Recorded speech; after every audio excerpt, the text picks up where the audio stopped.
A fun one today. I recently had the opportunity to speak to a room of about 300 accounting firm owners or so in Tampa, Florida at a conference for PASBA. PASBA is like a membership group for accounting firms. It was a Q&A on all things AI, super sharp room of people, which I think you'll see from the questions here, digging into just like the very nitty-gritty day-to-day, how to actually put AI to work for my firm in a meaningful way. And I hope you can come out of this with a couple of ideas, because this group specifically, they had just gone through several days of pretty intensive AI stuff, like sessions and training and all that. My hope is that I can kind of like mentally get you to that place where they were thinking about bigger, more complex problems to open your mind a bit about what AI could be doing for your accounting firm. So without further ado, check this one out. I'll also link PASBA down below. It's a really cool group if you're looking to share the firm running journey with some other smart folks.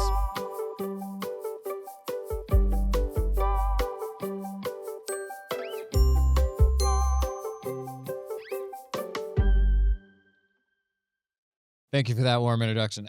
It's great. It's so good to be here. Thank you for having me back. I'm glad it worked out. I love PASBA, man. Like, PASBA is such a kind of eclectic collection of firms, and community is so near and dear to my heart. It just makes such a difference to know people that do what you do and be able to bounce ideas off of them. So I love this. So excited. There's so much AI enthusiasm. Obviously, I'm a big time nerd on that stuff. But like Carl said, if there's, I imagine the most helpful thing I can provide is probably like you're real close to being back at the battle station and reality sets in and you start looking at the inbox and you're like, what do I do now? Tomorrow, yesterday, I think was very brain expanding. Got a ton of ideas, but I mean, we've all been to conferences before where you didn't stick the landing when you got back. So that's probably the most constructive version of this, I would imagine. Anything I can answer or build on or disagree with from what you've covered thus far to try to help you stick the landing when you get back to work.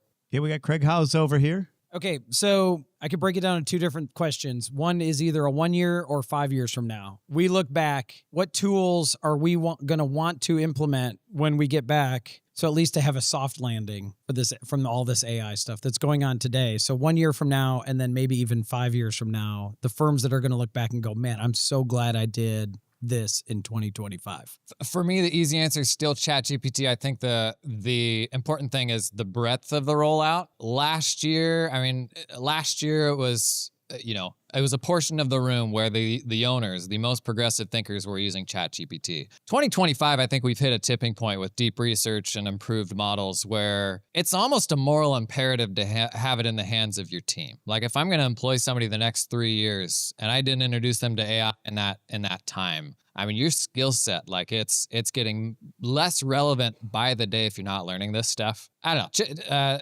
ChatGPT is kind of like the chicken parmesan answer there, but I would say the breadth of who you get it to, everybody in your firm, that's the big thing. So kind of a follow-up on that. If we're going to go back and pour our heart and soul into building out some tools and empowering our staff, and you were to look at the state of AI and the different engines right now, I mean, how would you rank them for suitability for small business accountants right now? Or should we not get hung up on that the tools are just going to evolve and we might have to shift gears? So I always come back to ChatGPT because it's the only platform that's been at or near the top from day one. And I mean, Microsoft has said from the beginning, we've got all the same models, but if you've used Microsoft's AI products, like, it is rough. So it's impossible to know who's the leader going to be 12 months from now. Honestly, the bigger thing is just literacy, like understanding how to use the tools and embedding that expertise into your entire team, because that stuff transfers. Like, there could be,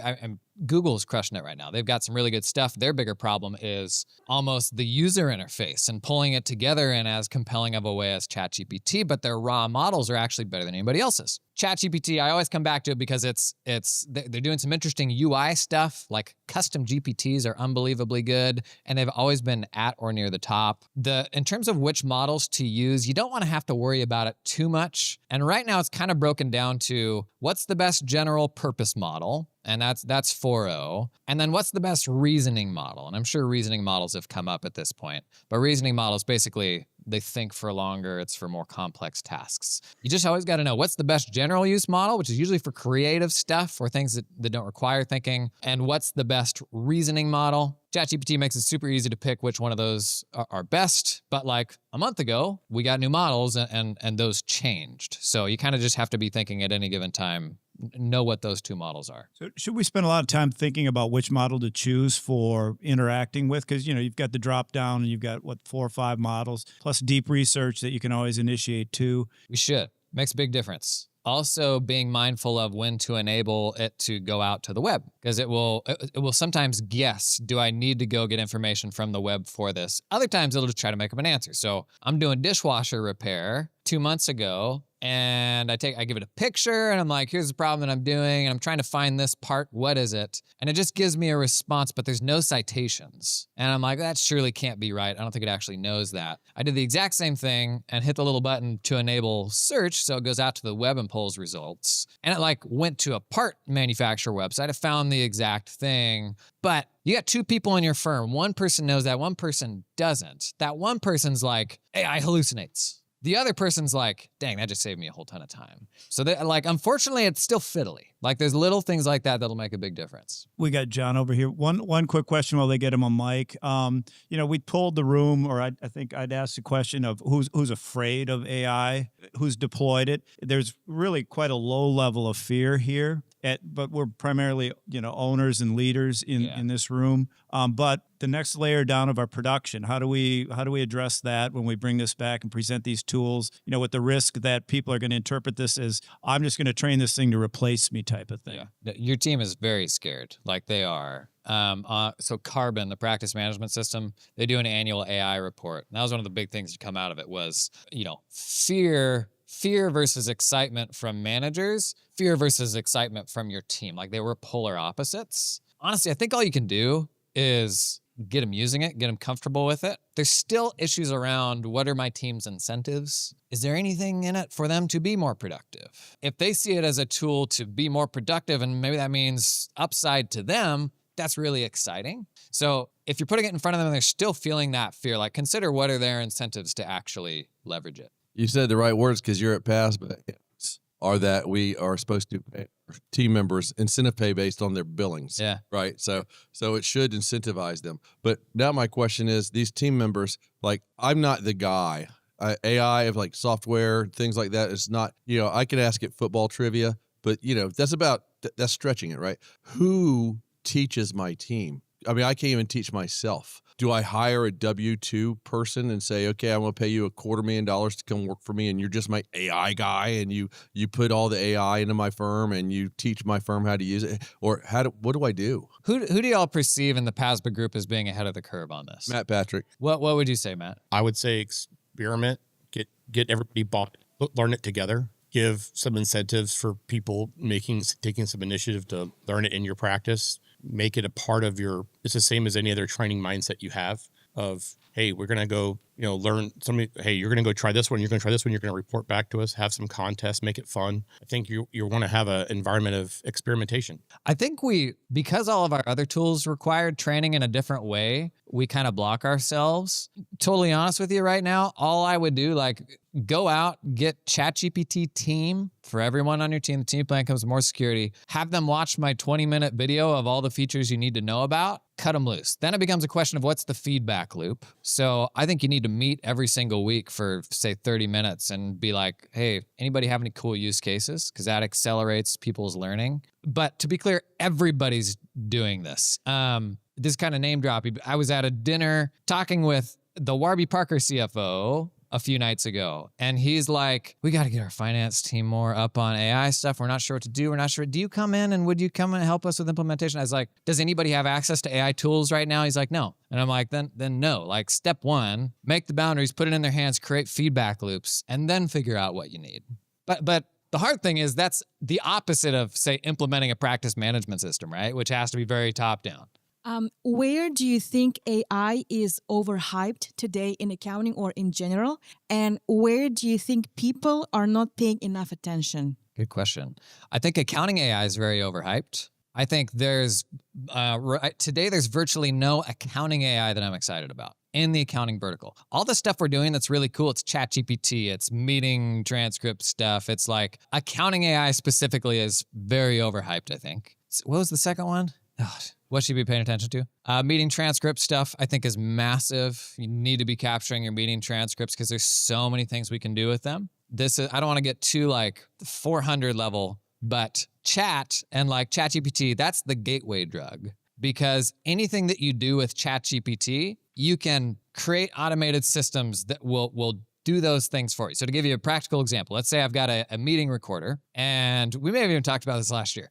Let's say I got a meeting recorder, and I'm like, I need to post more stuff on social media. And so you take the transcript from your meeting recorder, go to ChatGPT, say, give me 10 ideas for blog posts or tweets or something like that. But like that requires you going out and doing all of that stuff. But let's say you kind of get that nailed down. You got a prompt that you like, and it gives you reasonably good ideas. Well, you can use a tool like Zapier, like Make, like Gumloop, like Lindy. And I don't know that I even recommend you build this as much as maybe pulling an agency to help you build some of this stuff. But if you've got that prompt nailed down and you have a personal goal to be posting on LinkedIn every single day, then we need to create the infrastructure that will automatically send that to you in Slack or Teams or an email or something like that every time you get off a meeting. So like we find the cool use cases by testing it and using chat. But how do you make that part of the infrastructure of your firm? Like then we get into thinking beyond chat and building that stuff to kind of happen automatically.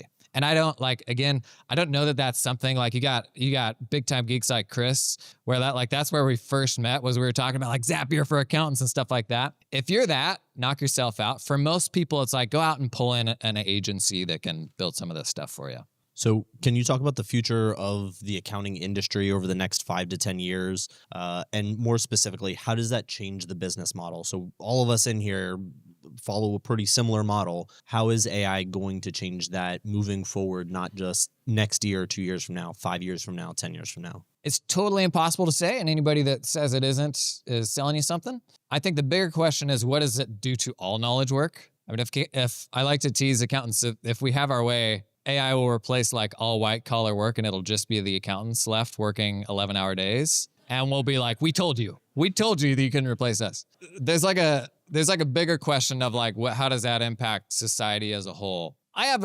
There's something about the human condition that always finds more to do. I mean, Industrial Revolution, electricity, computers, there've been all these times in the past where it's like, oh, we're only going to have to work 20 hours a week now. But like the wheels of capitalism just keep on spinning. Even if you take this as far as, and it is good to think about, what's like the extremely powerful AI scenario? What does my firm do then? It's worth thinking that through. And what you come back to still is, let's say OpenAI ships a model tomorrow that's good enough to create the XML file that goes to the IRS to e-file a tax return, right? Like what if that just became possible overnight? Or a language model that could be your whole accounting system. We're actually very close to that. Just being able to have a conversation with an LLM and it track your books, like that's probably very close. Well, what's still missing? Like we think about all the other things that we do for people and how we're kind of the arbiter that stands by, is this correct or is this not correct? Never mind the fact that like after the fact reporting has really very little impact on the profit levers of the business and what a company should do next. It for sure puts more pressure on being human. And so if there's anything that shrinks really quickly, I think it's the folks that want to sit in the back of the office and just hustle stuff. There's probably still going to be room for those people, just less than there was before. But I have a hard time imagining us not being able to find something to do, especially as today, there's just so much more need than we could possibly fulfill. What kind of resources or programs maybe are out there to train staff on prompts, how to properly use prompts and how to create those? So I'm biased where, I learned from YouTube. I mean, there's just so many good resources you can find out on YouTube of folks kind of sharing frameworks and stuff like that. There's a real risk of overthinking it all and that kind of being procrastination versus just spending more time with it. I think the most important things are spending time with it and sharing your experiences with other folks and having that feedback loop. Otherwise, for me, there's not a ton of thought leadership going on in the accounting space that isn't through the lens of a vendor that's like, here's how to use our tool. Obviously, I do thought leadership on it on YouTube and social media, but the way I learn, it's from folks outside the accounting space that are putting out content. So when you say, accounting AI is underdeveloped right now or early on, there would be an automation layer to, automate many of our tasks, but there's also a higher level to like empower staff to, be more capable. in their client relationships, because many of our managers aren't as capable to have that high level interaction with a client, to provide that kind of advisory level that we've tried a number of different ways, advisory in a can, advisory, how to give people ways to, punch higher than their weight. I mean, is that outside of this, or is it still too early on? So this is a great, top down or bottom up? yeah, all the above. And in fact, it's a really big misnomer that AI is coming for the menial work. It's all work. It really is clear up the skill spectrum that it can be helpful.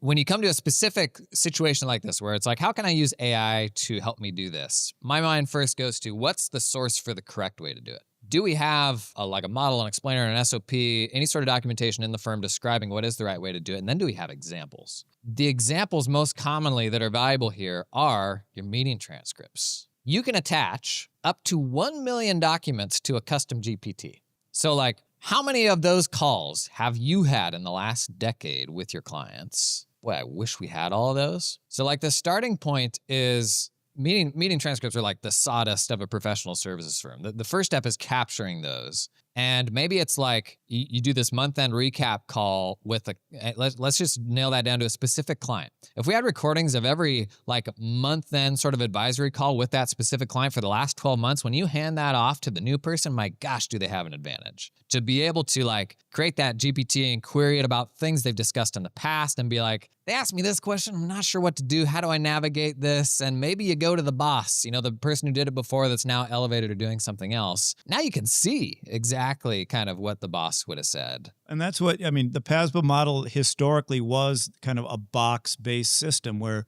the idea was that everything you need to process that client and interact with that client, you could just hand to someone else. So if you had turnover, you needed to move it over to it, reassign.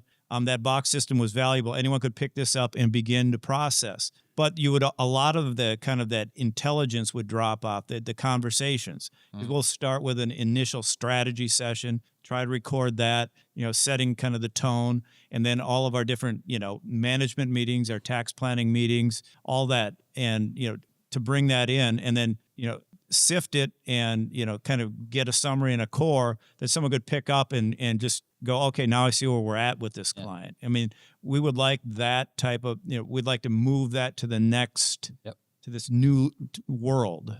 This, and maybe you're already working on this, but this is a great use case for PASBA, who you already have sort of the infrastructure and the explainers of how to do X, Y, Z. How do we then augment that with, what's a custom GPT that could support this role or this function? Well, this would be interesting because this had come up a little bit today. So rather than having each of us create a custom GPT and pour all the PASBA manuals in all the PASBA ways, if maybe we did that at the high level, the association level, and then created a way so we didn't all have to redo it, where we put our firm, have a global PASBA method and then customize it to the firm. I mean, is that a more viable than we all just, scrape that all up individually and, piecemeal perhaps? Anything that can be shared lightens the load. So you can have public GPTs. Downside of public GPTs is anybody with the link can get to them and more or less get to the underlying stuff. So anything that you're building with your own client data would have to be within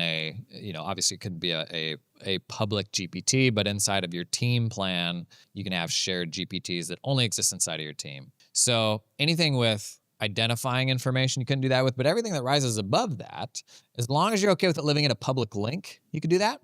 Another workaround here is you've just got a one-page explainer for here's how to create this GPT. Attach these 4 files, copy this prompt, put it in, you're good. Yeah, it's really not that massive amount at the at the PASBA level, so that could be very doable. This episode is sponsored in part by Verido. New sponsor alert. Have you ever gotten that gut drop feeling when a server crashes right before an important deadline? And just make your blood boil. If you've ever gone through tax season, let's zoom out any season of life. With unreliable technology, you know just how much your tool crap in the bed at the wrong time. We just can't have it, okay? That's why we're talking Verido here today, okay? You're getting your own dedicated servers, no shared resources, no noisy neighbors. Verido will even migrate you with 0 downtime, back it up with a 99.999% uptime guarantee, No outages in 9 years? That's impressive. I mean, most of us can't say that. Think of the lowlights of the last 9 years. More than 1,400 US firms already trust Verito to keep their deadlines on track. And Verito, they work with accounting firms, so they get it. What are you rolling? UltraTax, Drake, Pro Series? They're gonna get it done for you. It's gonna be secure, and it's not gonna crap the bed in March, okay? Pardon my French. Get to a better hosting platform with Verito. Check out the link down in the show notes. This episode is sponsored in part by Mercury, which I'm oh so happy about because I am actually a big Mercury fan, a user myself. So Mercury is a fintech that over 200,000 companies trust for banking and running their finances because the traditional way of getting this done, those platforms, big hot pile of new sponsor. There they go, walking right back out the door. Like I said, I'm a happy user myself. It is a modern platform. We liked it so much, we actually moved all of my businesses to it. Now, Mercury for Accountants. It's a referral partner program that allows firms to give their clients VIP access to the Mercury product and unlock special perks. Tell me more. Dedicated onboarding and support for firms and clients. $1,000 referral bonus for every new, per eligible client. An advisor portal for easy team and client management. Mercury Pro for the firm. Nice. Check out the link down in the show notes to sign up and learn more. Disclaimer voice. Mercury is a fintech company, not a bank. Terms apply for bonus eligibility.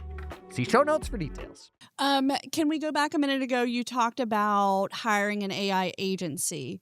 We recently brought someone in the firm for training, and I realized quickly I did not do my due diligence because we may have known a little more. So how do we hire that agency? What are we looking for? What can we do in due diligence to know that they're going to bring really good, valuable information to us? Has anyone here hired one that they had good success with? Matt had a little bit of success. We got someone over here. Would you care to expand, or does this surprise you a little bit? Thank you. No one is engaged. It wasn't an agency. We decided to go into the tech world and took a 27-year-old who understood all this and didn't understand accounting and tax or anything we do at all, and asked them to join us and teach every one of us how to use ChatGPT with team version. He's way over my head. Which is great because I used to do everything myself. And he is having one-on-ones with all of our team members. He's adding in custom GPTs and he's learning the accounting side and bringing it across. But he brought the tech side in, which I think is really, really hard to do, to find somebody in the accounting industry who does that. So we kind of went outside and brought somebody in. Well, he's about to get a lot more busy, I think. Well, I'm a little embarrassed to say this, but it's my son who had a startup business. Come on. It wasn't a commercial. How much are you getting for this? It's really hard to find somebody, and he just had the right skill set and all. He had a startup business in the tech industry and was looking for part-time work. We're like, let's try it. I was amazed at how great it went. So these types of referrals are, if you can find them, are gold. I've got a little Rolodex of sorts, but it has a very small number of agencies on it. And the good thing is they are the agencies that are out there talking about what they do for accounting firms specifically, because I don't want to pay them to learn, oh my gosh, what is this awful tool you have to use for tax, or how to connect this or that. So the more you can lean on what they've done for other firms, the better. There's a few, I can't remember their names off the top there. There's a few that are pretty visible on LinkedIn that I know folks have had good success with. Chad Davis runs his automation community Automation Town. A number of those agencies are like presenting in there and kind of co-branding with that community. I could give you a specific list after this if it's helpful. I can't remember what they're called, but I'd be curious, with the connector layer. So we'd love to have a suite of products that we're all interconnected. Right now, it's a little bit difficult without getting too technical, using the Zapier and N8N and Make and all these to connect, things that the applications we really like. How much effort should we put into building that out now versus, the next generation, like an MCP type of connector where it's a little more easy to put together? Or, to your point about, everyone wants to sell us something in this space around AI. Do we wait for people to develop these things within, some of the core applications that we rely on? Or do you think that we're moving to a model, we'll just pick our best in class in these different areas and the connectivity will come? Is that something to be optimistic about, or is it still going to be a little bit clunky for the near future? it's going to be fragmented I mean, hopefully it's only the near future, but we're not close to it not being fragmented. I feel pretty strongly most accounting firms have no business building software. There's a lot that have gone down this path and burned tens of thousands of dollars. What we're talking about here, you can pull somebody in, they can whip it up in a week for a few $100. That sort of thing I get excited about. If it solves a problem I have today, don't wait because maybe there's a solution for it down the road. You have the problem today, like let's make the solution. But then especially when you're in a community like this, to be able to see what other people are doing and be like, hey, we hired this person we learned about this guy's son and he came and did this for us. And then it's like, well, does everybody need the same thing? It's already built. Like that's what gets me excited. Got a question right here? I have two questions. First question is, what area have you seen the most success with the AI use? Is it accounting, the tax prep, tax advisory, or client communication, or something else? And second question is, how do you communicate the use of AI with your clients to maintain their trust and transparency? On the first question, client communication is the easy one because AI is so good at narrative things, and it's something a lot of us aren't good at, as we're actually better at the number stuff, which AI isn't as good at. I know you talked yesterday about financial statement delivery and stuff like that, and the juiciest opportunities right now. It's the more narrative oriented things, but it's increasingly becoming asking it to do a specific job. So right now, it's very good at reviewing a balance sheet and a P&L and just the same way that you do, where you do that initial skim and you're like, I got to look into that. I got to look into that. There's a new loan. Like that looks funky. It can do all that stuff in a way that I want my prep staff to know how to use to do kind of an initial review. So we're starting to get into those very technical things where it is pretty good. But historically, it's been the narrative stuff. What was the second question? How do you communicate use of AI to clients? So yeah, it's hard because AI is just proliferating so many things that oftentimes we're not even aware of. My take, there's a degree of like, what do you feel good about that I actually think is important here?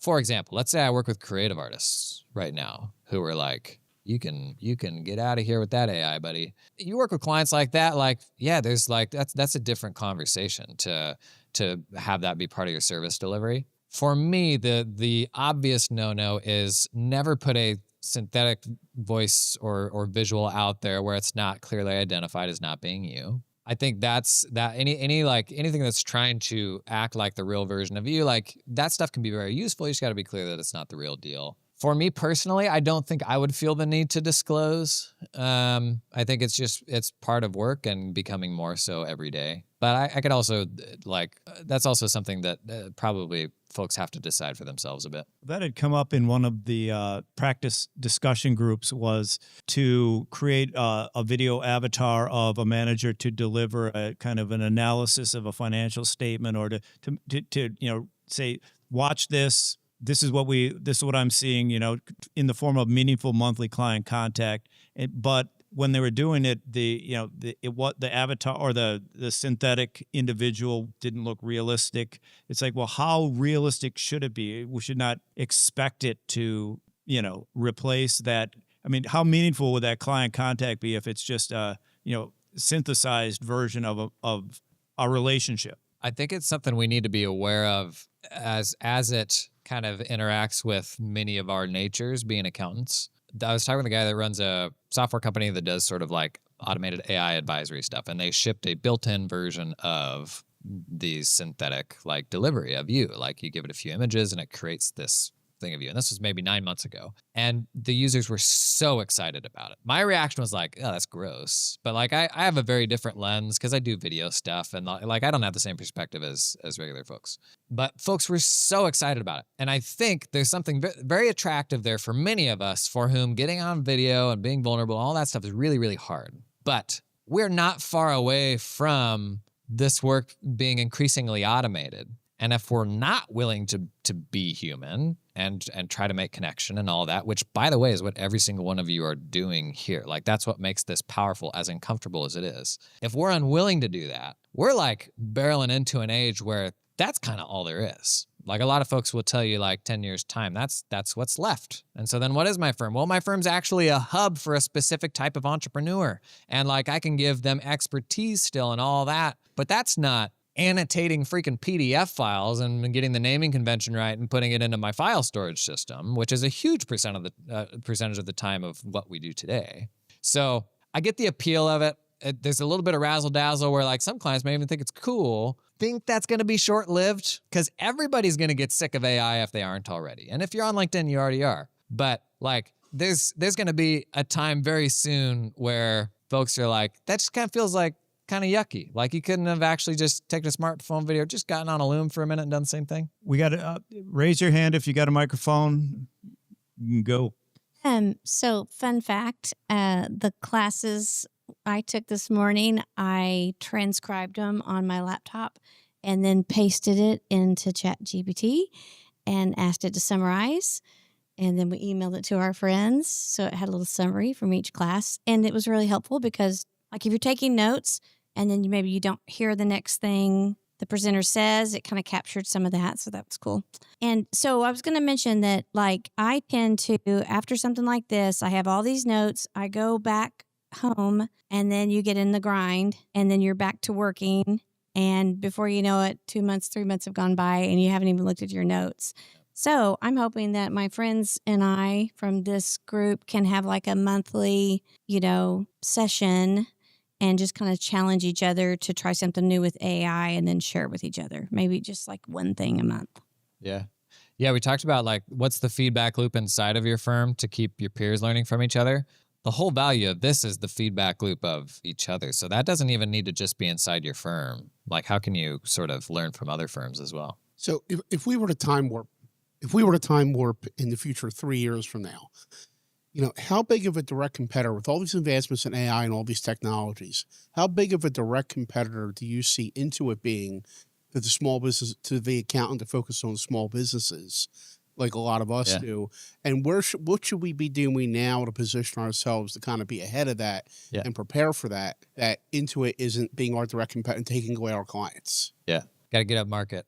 AI is the best thing that's ever happened to productized solutions. They're going to get better. Like they just will, and they're going to nail it. Right now, I would argue there's a huge gap between productized solutions and good professional help.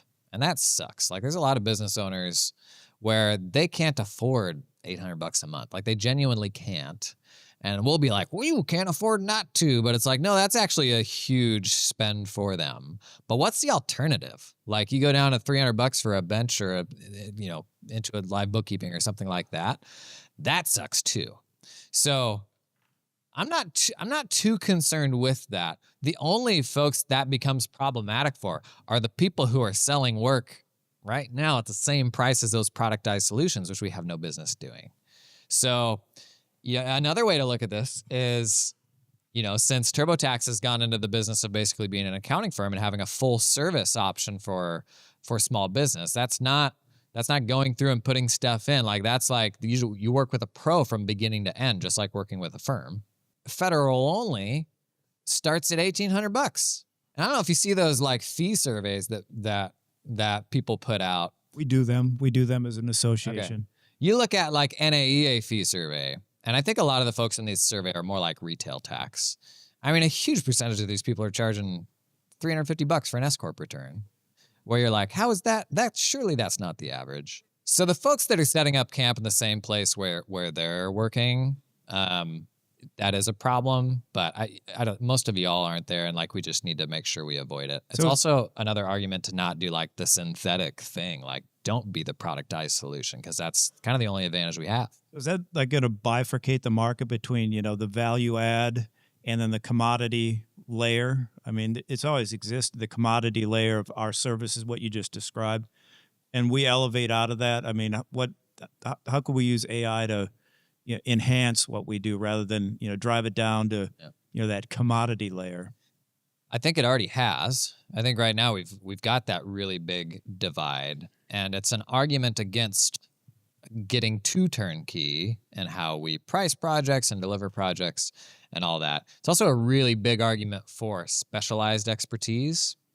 If you work with 100 folks that are kind of of a similar ilk or run similar businesses, like you become an absolute wizard in the right and the wrong ways to run that sort of business in a way that TurboTax will never be, even if you can hop on a call with an EA and ask them questions. Or, same thing for live bookkeeping. If you can hop on with a, Mike, 27-year bookkeeper, like, the guy that you see in the marketing stuff, like even if you hop on a call with Mike, they don't have the domain expertise you have. So I would say it is an argument in favor of trying to find some specificity in the folks you serve. Yeah. I think we've got some microphones out there. There you go. Jason, I'm such a fan. Thanks for being here, man. We all are. Yeah, So I listened to your podcast, went all the way back from last time. I just am. Have you started the second lap yet, though? No. Well, I go a mile and then I have my brain just explodes and then I gotta turn you off. It's too much. It's like a water hose at me. So I'm gonna pose something to you. Why do the processing times take so long on, like, let's say I want to process disabled access credit and I want to feed a vendor list to ChatGPT and I want it to review the disabled access credit web accessibility site to see which one is like 85% or above that might qualify for that, and then create a spreadsheet and then create the disabled access credit form so that I could put it in the tax return. Why does it take so long to do that, and will that get better? So, would you give AI a break? Man, you're asking a lot. Imagine working with this guy. What's taking you so long? I kid. One thing that's really good to know about AI is the cognitive load of what you can throw at it in a single prompt at a time is still limited. Like you can give a human this big long directive and it can do a bunch of steps. AI is not that way. So the best practice for something like that is chunking it down into a sequence of steps that it can do using reasoning models, which do take time. But then you're totally on the right track with how do I templatize this with maybe a spreadsheet or something like that, so that the tool actually builds the tool for you. And that's a really cool way to use AI, is it making the thing that you can then go run 1,000 things through. If you have something you do over and over again that is a long sequential process, it's an argument for going more down the agency route, where they can build an automated workflow that handles each of those things individually, rather than having say 5 prompts that you always give ChatGPT in a row over and over again. That's a good use case for somebody building that for you, so that you give it the inputs and it runs it through that same sequence, especially if you're going to do it a large volume of times. Because if you give it a whole big long thing to do all at once, it can sometimes get it. Oftentimes it doesn't. But a checklist is a great example. If I got a 100-item checklist, and people will say this in YouTube comments, they're like, I gave it this thing and it's this big long thing and it didn't do any of it. It said it didn't do any of it. And it just can't do that. But a 100-item checklist, right now, maybe it could do 5 of those at a time, and someone could build for you a sequential automation that would do 1 through 5 and then 6 through 10 and then 11 through 15 and all that. But it can't do it all at once. How soon do you think AI will be reliable enough to handle discovery calls? I've seen Chris Hoffman has a big HVAC company out of St. Louis, has had good success with it. How soon do you think that'll be able to be rolled out for accounting firms? It's already good enough, I'd say, but why don't you use it? And what would your clients say, I think, is the bigger thing. So the more interesting version of that to me is the assistant for my person who does discovery calls that is getting a live transcript and saying, you still need to ask this, you still need to ask this, you need to steer them this way. That's what gets me really excited. Kind of coming back to the point of not losing humanity in those connections. I think the AI-assisted human is the solution there. There'll be productized solutions where you sit there and you talk with an AI agent and all that. I just don't know that those will be the people we're serving. So going back to, I guess, Craig's comment, when you give it these larger projects, number one, the accuracy tends to fall off and it's not going to follow everything to a T. Yeah. Second thing is it starts taking a lot longer to actually synthesize the information. So do you think that when you look at AI in the big picture, and we all have this fear that next year AI is going to be great and all going to be out of jobs and we're going to be figuring out what we're going to be doing in the fields or on the farms or whatever else. When you actually, right, there you go. So when we start looking at that, the question from this is, doesn't this really only go towards really small businesses that they only have a handful of transactions per year, and it's really not going to be those clients that we're actually, identifying as those ideal clients where they are bigger, there's more complexity, there's more planning, there's more actual human element that can never be replaced. So like you're thinking the smaller ones probably just all get commoditized and go to productized solutions. Yeah. So I think that's goes hand in hand with productized solutions coming up market. They'll get better. It'll be easier for the small companies to just do that in a really turnkey way, which frankly I think is good. Like we don't need more blockers to entrepreneurship. Not unlike it is today. Your expertise, the more money that company's doing, your expertise has a bigger impact just because that profit lever is bigger. So for me to be able to command better fees and the client to see more ROI, the bigger that company is, obviously that gets a little juicier as opposed to a company that's doing $250,000 a year top line. It's like they've got very limited budget constraints. You could give them the most amazing ideas that boost their bottom line 10%, but there's only so much in that for a firm like yours that you can actually command. So honestly, I see that as a good thing for us. I mean, how many freaking little Schedule C's, LLCs, side company things do we do where they're like, can you do the books for this thing? And I'm like, there's no way I can do this profitably. These itty bitty projects that we don't want to do. I'm perfectly happy to let the little stuff walk so that we can do the better stuff. Today's episode is sponsored in part by Client Hub, the practice management system that delivers wow seasons year-round. Not busy seasons. Seasons that will dazzle your clients for 2 reasons. 1, Client Hub is drop dead simple, man. If you're too tired of a practice management system that just feels like you gotta have a PhD in learning something new, Client Hub, you hop in, the vibes are great. It just all makes sense. But 2, remember there's a second reason? Client Hub offers a game-changing client experience. That is, you can actually get clients to collaborate with you and be helpful on the platform because the portal wasn't this afterthought bolt-on. Now, very cool recent development in Client Hub. Magic Books Review. Twinkle sounds. So Client Hub syncs in the transactions from your QuickBooks file. You can run an AI analysis on it from inside of Client Hub. It'll highlight any potential issues. You can mark on the balance sheet and the P&L, you mark each account one by one whether or not it's been reviewed. But if you want to troubleshoot, it'll pull you straight back into QuickBooks, so you don't have to learn a whole new troubleshooting tool if you'd rather sort that stuff out in QuickBooks. Other cool stuff it'll identify automatically: expense inconsistencies, purchases without a payee, purchases in parent accounts. Why can we not disable that in QuickBooks? Large transactions, new accounts, new vendors, new customers. It's Magic Books Review inside of Client Hub. I think you might like it. Learn more about Client Hub. Check out the link down in the show notes. TeamUp is a recruiting firm that helps you hire direct in the Philippines. Talented accountants. That's different from the outsourcing or offshoring companies you most commonly hear about, where you're actually hiring the company. With TeamUp, you're just hiring a person because you can just hire people in the Philippines. Same way that I may hire somebody in Reno, Nevada. It's actually a great example. That's a pretty suspicious place. I'd say the Florida of the west side of the United States. How do I trust them? How do I train them? How do I do X, Y, Z? Well, how do you do it for your onshore people? But you really are just working with them. They're an extension of your team. That's what TeamUp specializes in. So with TeamUp, you do a flat one-time price to recruit that person. Most hires are about $4,000, this one-time fee. TeamUp, no ongoing costs. Most offshoring groups, about half of what you're paying is actually going to the company, not to the person. TeamUp even has a guarantee. If that hire wasn't a fit for the role that you put them into in the first 6 months, TeamUp will find you a replacement at no cost. Does Indeed do that? They don't do that.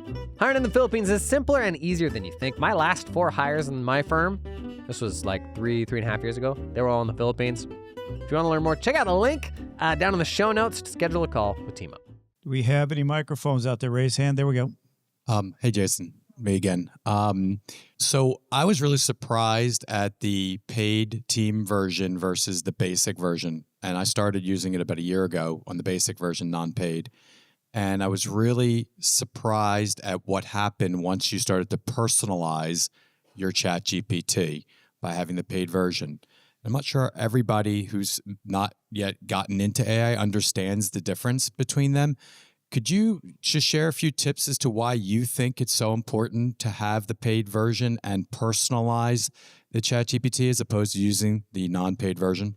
So the biggest thing with the paid version is security. So the team plan, the prompts are never trained into the model, so you can use it with client information, identifying information. That's the big thing. But the team plan is also the only one, or the team plan is the cheapest plan that comes with SOC2 Type 2 security. So like that's the minimum, that's the first plan that's good enough for me from a security standpoint. That's as good or better than security than most of the tools in our space. You do get access to some better models. You get some cool features like being able to share custom GPTs between team members. But then there's two features that kind of roll up to be kind of personalization. There's memory, that is it remembering things from past conversations and sort of injecting that into its responses. And then there's custom instructions where you can explicitly tell it, always talk to me this way or do this or that. It's not unlike working with other humans. Like there's so many analogies to how AI lets us down because we don't give it clear expectations and directions in the same way that people will when you kind of cut them loose. If you have very specific ways that you want it to work with you, for sure, that's really helpful to have kind of built in to ChatGPT. An interesting thing that's happening right now is context lengths or how much it can include in one prompt. That's very quickly going to like infinity, the notion that it can actually pull any amount of information into a single prompt. And we talked about this a bit last year. We're headed to a world where ChatGPT, as of 4 weeks ago, now says it can remember anything. It can actually go back in any past conversation and retrieve things and pull them up in this conversation. Sometimes that's cool and useful. Other times it pulls something you don't want.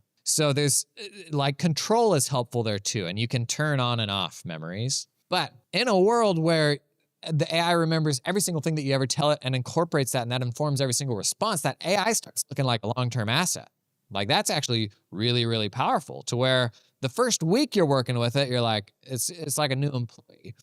But 2 years into it, when you've talked with that thing about everything from navigating sticky client stuff, team stuff, fixing your dishwasher, like it knows so much that becomes almost like exponentially more useful over time in an exciting way. We got any microphones out there? Got on the way. I'd be curious. A question would be at the firm leader level.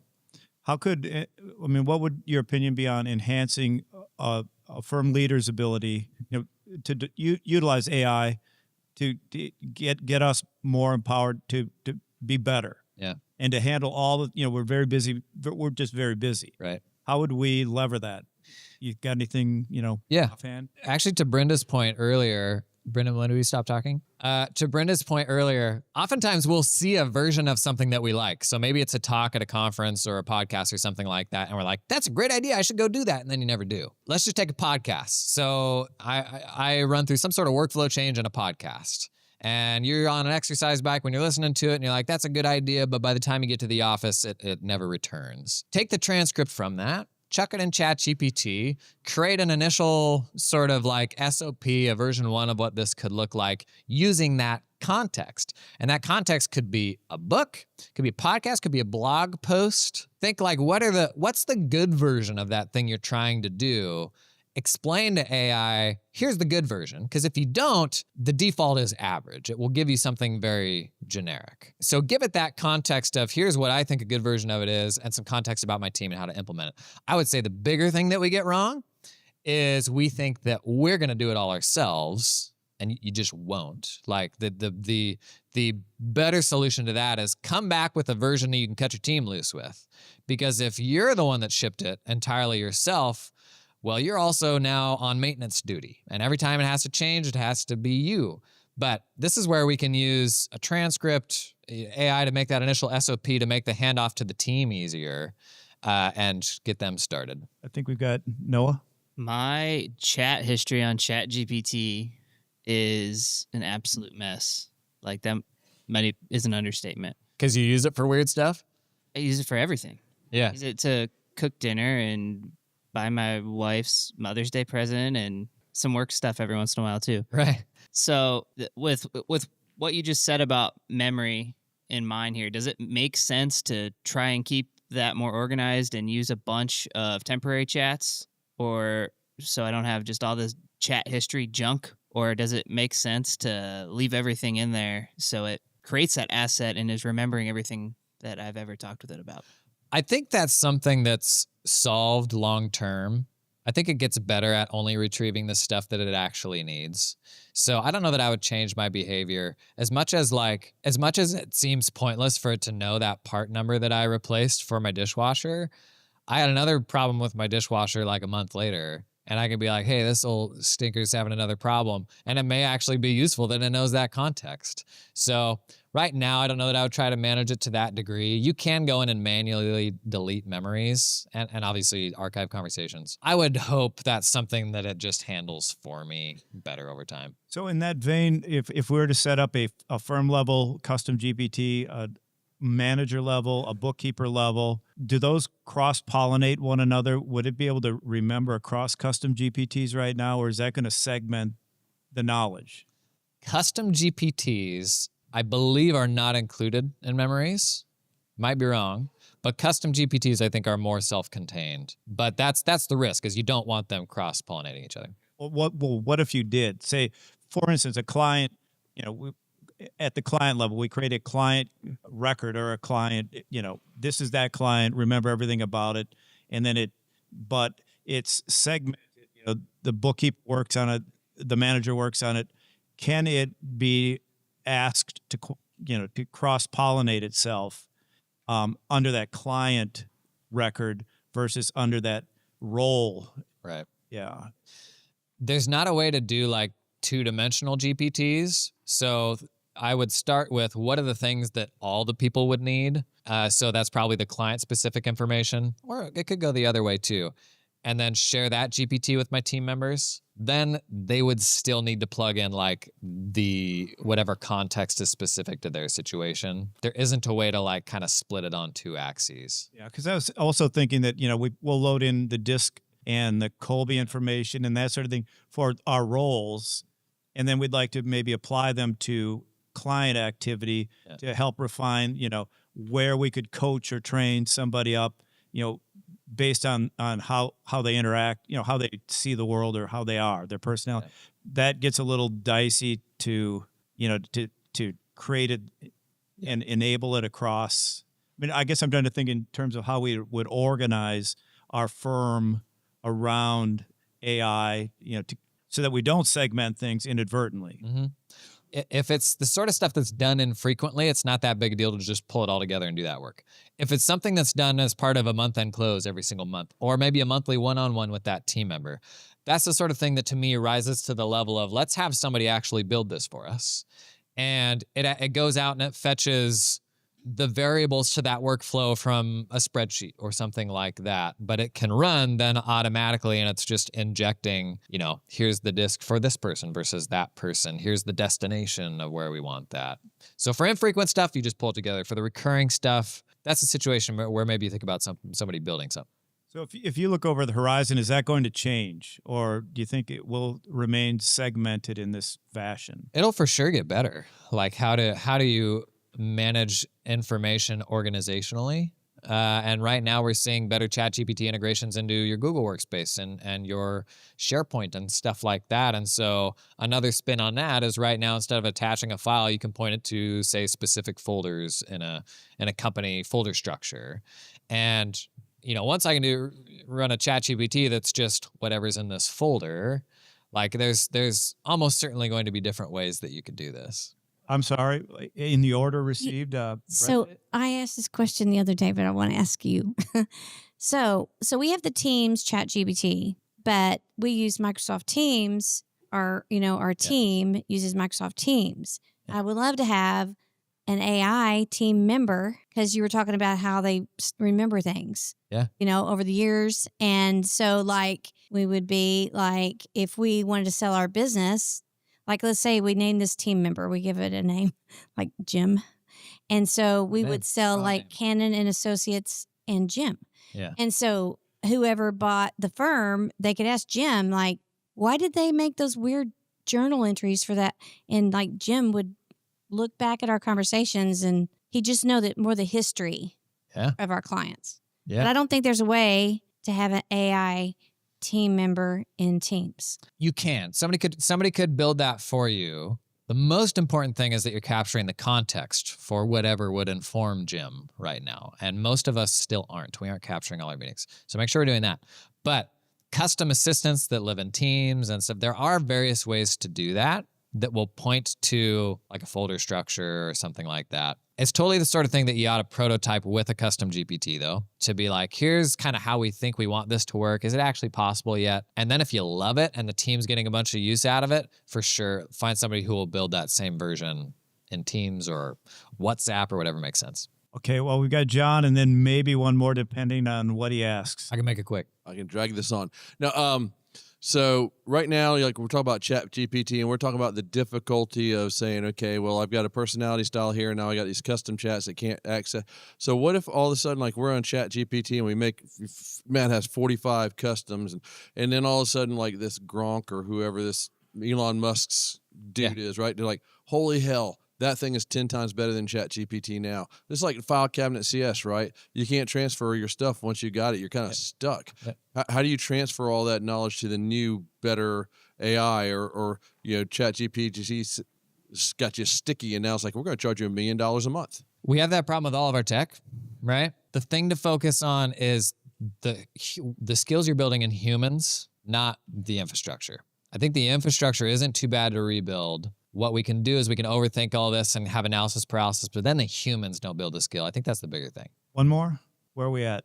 I have a question. So I've heard different kind of scenarios. I'm very new to this.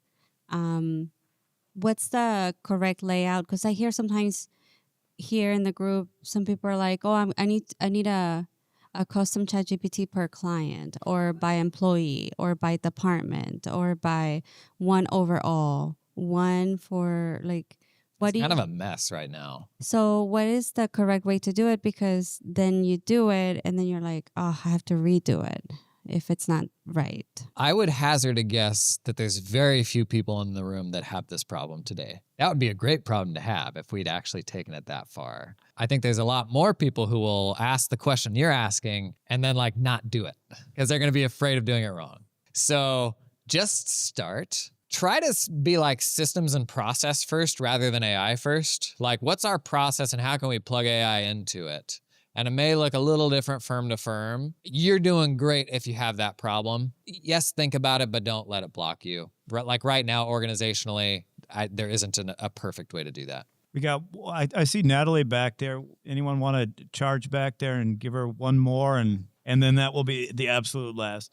Natalie's been doing quite a bit. She might be one of the few in the room that has gotten a fair way down that path. Jason, also a big fan. I got started because of you. But I wanted to ask, you said not to reinvent the wheel. One of the things that came up here was having a client GPT that would combine all the data together.